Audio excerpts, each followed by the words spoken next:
painful loss. Obviously, we had a great week of preparation, mindset, really top notch in every way. And then through 3/4 of the game, we're really playing excellent football. So we need to continue to find a way to finish games. One of the things that I've said here several times this year, but even in past years is, it's possible to win a game and not get better. And it's also possible to lose a game, but continue to make progress and make strides. And obviously that's what I feel has been going on right now. I know that's no consolation prize. I know it's not acceptable, the fans and all of us, right? Especially here in this building, where we're paid to win. So we know that, and we're responsible for that. And that starts with me. But I'm confident in our team. I'm confident in the direction we're headed. I love our players. I believe we have strong leadership. I believe we have a lot of talent. I believe we're getting better. I see us in small ways continue to find ways to hit our stride. We need to find ways to overcome the bumps that we're hitting in games, the lapses. And we all understand we're not going to play the perfect game, but what you have to be able to do is not allow the lapses to get extended in any phase, in any one phase, or if they are extended, then we have to find ways to cover for each other and as a team. So we'll keep doing that and fighting to get better. Just as far as injuries, the 3 that I would report were Campbell has the ankle and knee, Xavier Rhodes and Andrew Sendejo are both in the concussion protocol. All right, we'll start with Joel Erickson.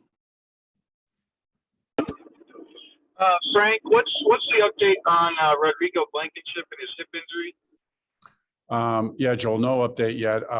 Like normal, and obviously, especially because last night being Monday and only getting back late last night, early this morning, have not been in the medical meeting yet. Know he was getting an MRI. I'll get the results of that here in about another hour, and then we'll talk through what we need to. I'll talk through with Chris what we need to do, whether we need to bring in another kicker to see how extensive is the injury. I just haven't had any conversations about it at this point. Bob Kravitz. Frank, as you look at the tape, and I'll ask Matt the same question, but is there anything schematically that you can look at and say, we could have done something different to sort of stem the tide late in the 3rd quarter and into the 4th quarter and overtime? I think Matt is going to say, and I did have a long conversation with Matt, this morning, but Matt's going to say, the same thing I said that I would say as a play caller. When it doesn't work, you feel as a coach responsible. We got good players. We got to find ways to put them in position to win. So if I make a call on offense and it doesn't work, I think the healthy thing and the right perspective is always to say, what can I do better? What play could have I called to make it better? I look at what we've done, Bob, in the last 2 games, especially, we've played 2 pretty good teams. We've played 6, you could say we've played 6 dominant quarters of defensive football.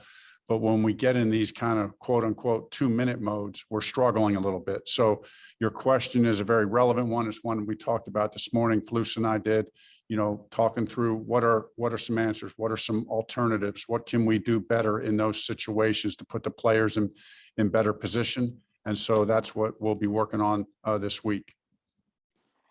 Thanks. Mike Chappell. Frank, I mean, I'm sure all losses are tough, but is there, and there's always that 24-hour rule about moving on. Is there going to be more of an emphasis to try to get over this emotionally, or is that overblown? I mean, we saw Darius Leonard last night was just spent. Do you have to kind of approach this week different because of the nature of the game? I do think you're right, Chap. Yes. And, and I think it's, the good thing is it's a Monday night game.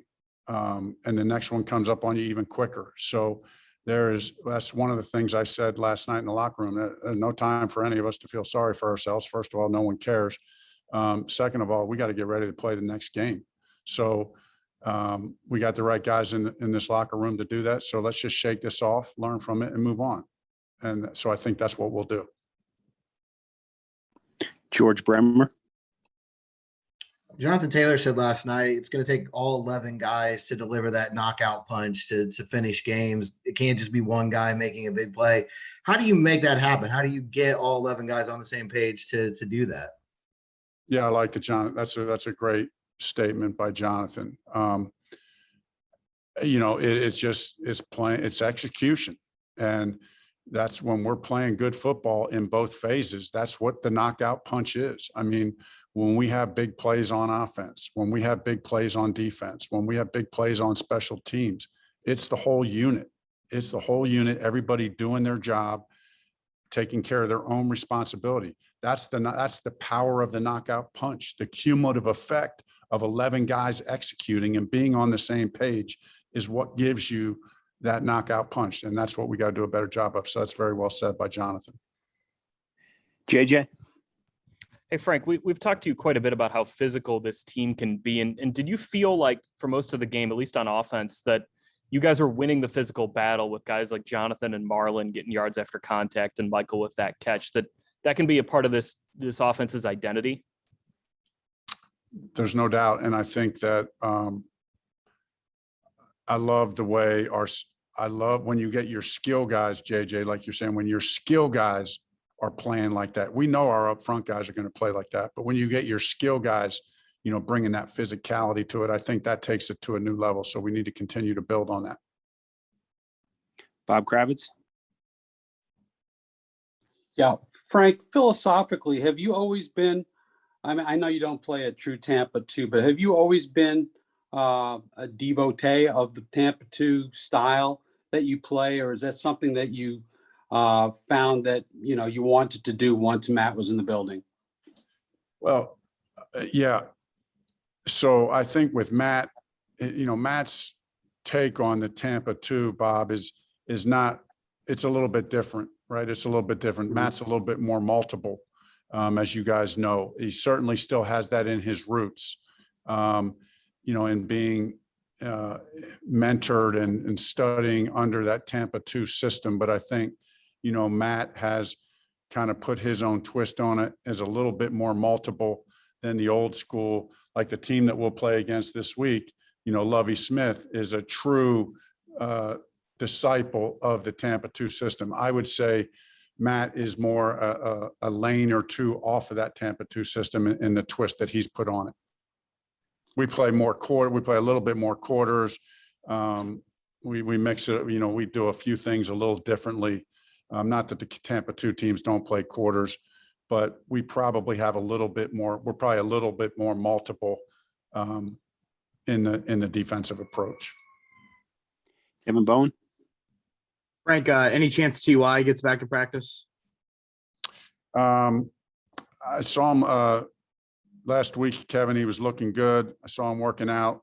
Again, at this medical meeting, we'll start talking about practice status. I'll let you guys know on Wednesday as soon as I can.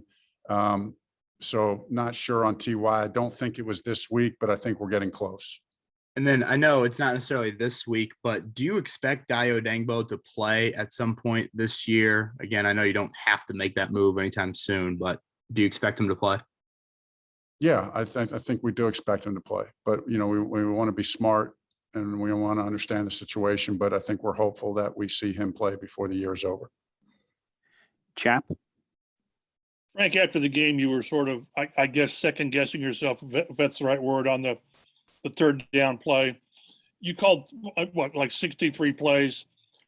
Is that maybe the only one that really gnaws at you, or in hindsight, was that the right move at the right time, considering the game and 2 scores and the time and all that? Yeah, I mean, it was a gut feeling I had. Yeah, it probably is the only one, Chap. Talked about it. We went through it with the offensive staff today. I felt like the offensive staff did an excellent job of putting together a game plan. Marcus was particularly good, and the gang really helped me set up the call sheet in a way that we could call the game in an aggressive fashion. Not surprisingly, the other one that gnawed at me was when we had the sack fumble on the 20, that, we had a 1st and 20, we had a penalty, we had a 1st and 20, and then Carson hit Kylan on a little RPO thing, and we had a 2nd and 6. and I called a pass, and it was 2nd and 6, and it's immediately after the sack fumble. This is just the nature of, I should have called a run, because we got a sack fumble. So, I thought we were running the ball okay, and we were in the red zone. Should have just went to another run. But I'm always going to feel like that, chap. That ain't never going to change, because I got so much belief in the players that I feel like when it gets messed up, like I'm going to put it on myself first and foremost. And then on the 3rd down run call, I will say this: the one other pass that Carson and I kind of signaled each other back and forth on the field very briefly in that moment, and we were thinking about one other thing. And what the play that we were thinking about was not going to be the right play against what they were playing. Looking back on it, our discussion as a staff this morning was, the run was, not the most aggressive call, but, the thinking was, we're on the 15-yard line. This is a 94%, make. It's an extra point. It's an extra point. It's a 94% make. Kicker's a little bit compromised, but we make this. They're out of timeouts or time, and we should be in a good shape. But again, it didn't work. So that is the one that I look back on and say, what is the call? And Carson and I were talking about that play for a while on the plane last night coming back. If we get in that situation again, if we're going to throw it in that situation, what's a better call than what we were talking about? So those are the things you live and learn from. Quick follow-up on that. How did it factor in with Blankenship? I mean, he was, like you said, compromised, but he had hit a 43-yarder earlier. So did you still have to say, well, he did that, so we got to trust? Yeah, I did. I'm not going to lie. I mean, I knew he was compromised, but when he made the 43-yarder, I thought we're good. And I know one on the medical staff coming up and saying, hey, you got to really be careful with this. I mean, so I knew he was hurting, but, the other players are hurting too. And, I think Rod is a tough guy, and he was fighting through it the best he could. So I just assumed after we made that 43-yarder that we were good. Thanks, Frank. Joel Erickson. Frank, what went into Matt Pryor starting, and how did he play out at right tackle? Played well. What went into it was, those two guys, Julian and Matt, are both good players, both been playing solid football. Because of the size and strength of the Ravens front, Matt's a little bit more of a physical player. Julian is a little bit more of a better athlete and movement skills, in his pass protection. So we just thought the size and strength for what we were trying to do in this game against that front, Matt was the best choice. Olivia Ray. Coach, just a quick follow-up from earlier, confirming you were speaking on Paris Campbell having ankle. No, I'm sorry. It was Ibrahim. Okay. I see. Thank you. Yeah. Taylor, two more. Taylor Tannenbaum.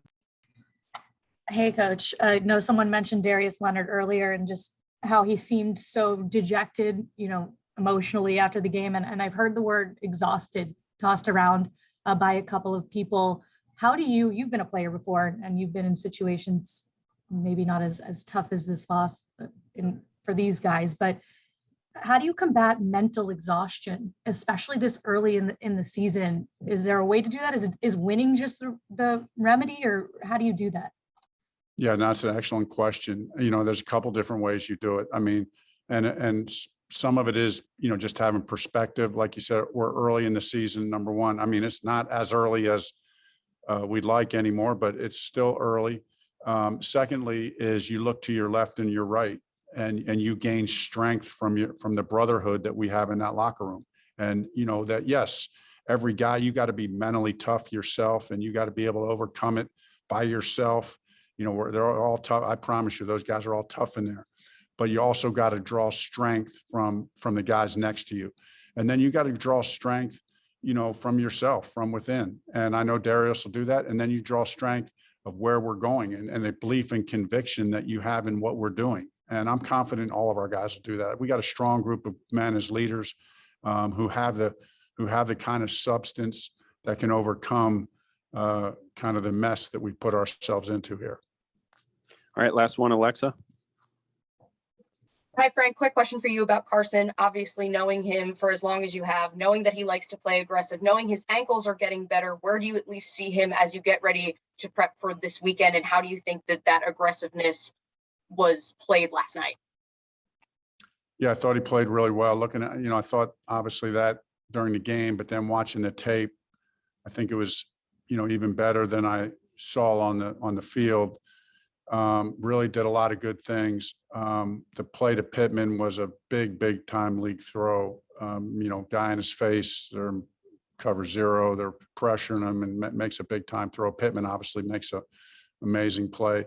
Was good with the ball. Besides the sack fumble, really played near flawless in many respects. So, the key is, consistency. Anybody, like what we'll talk about is anybody can come in and play one great game, but now we got to back it up. This week is a completely different opponent, right? They have a different style than the Ravens. They're built differently than the Ravens.